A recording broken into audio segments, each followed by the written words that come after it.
శ్రీకాకుళం జిల్లా పాతపట్నం మండలంలోని చంగుడి, దశరథపురం, సరాలి గ్రామాలకు రోడ్డు కోసం అక్కడి ప్రజలు రాస్తారోకో నిర్వహించి నిరసన తెలిపారు. కూటమి ఎమ్మెల్యే మామిడి గోవిందరావు 8 నెలల క్రితం రోడ్డు కోసం శంకుస్థాపన చేశారు. పాత రోడ్డు తవ్వేసి మెటల్ వేశారు. ఆ తర్వాత మర్చిపోయారు.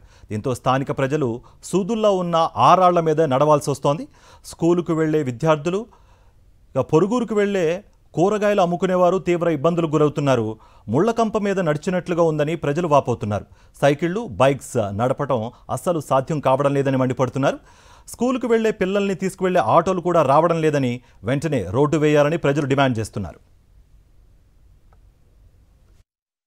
ఈ గ్రామం తెలుగుదేశానికి కంచుకోట అనే పేరు ఈ గ్రామానికి ఉంది.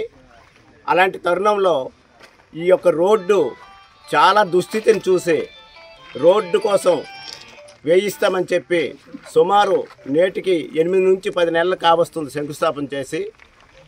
ఆ వెట్ మిక్స్ అనేది సరాలి గ్రామం నుంచి తెచ్చి చంగుడి చివరి వరకు తెచ్చి రోలింగ్ చేసి విడిచిపెట్టేసి, ఆ తర్వాత చంగుడి గ్రామం చివరి నుంచి అంతరాపు సచివాలయం వరకు కూడా డ్రాజర్తో గొలికేసి ఆ రాళ్ళు 40 mm మెటల్ తేలిపోయి తేలగొట్టేసి దాని మీద ఎటువంటి సిప్స్ కానీ డస్ట్ కానీ వేయకుండా చాలా ఇబ్బంది చేయడం జరిగింది. ఆ రోడ్డు ఇలాగే విడిచిపెట్టారు. రోడ్డు కాదు, ముళ్ళు కంపల మీద నడుస్తున్నాం. ప్రతిరోజు మేము ముళ్ళు కంపల మీద నడుస్తూ మా టైర్లు పోతున్నాయి. చాలామంది ఇబ్బంది పడుతున్నారు. చిన్నపిల్లలు 8 గంటల స్కూల్కి చాలామంది ఇక్కడ ఇంచుమించు 20-30 ఆటోలు మా ఊరి మీదకి వెళ్తున్నాయి.